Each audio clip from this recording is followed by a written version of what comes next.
Chceš prestať žiarliť vo vzťahu? Najprv musíš ale pochopiť jednu dôležitú vec.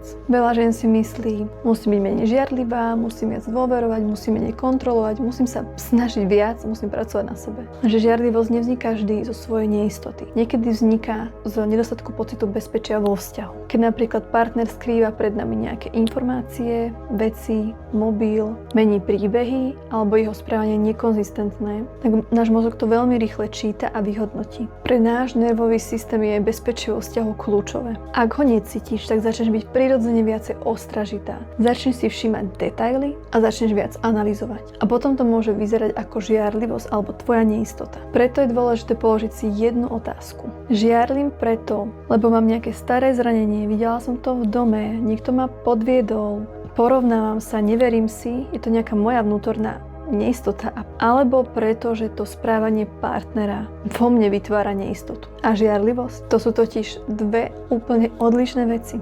A každá z nich potrebuje úplne iné riešenie. A ak chceš vedieť, ako pracovať so žiarlivosťou, či už ide o tvoju vlastnú neistotu alebo správanie partnera, nezabudni sledovať môj profil, aby ti ani jedno video neušlo.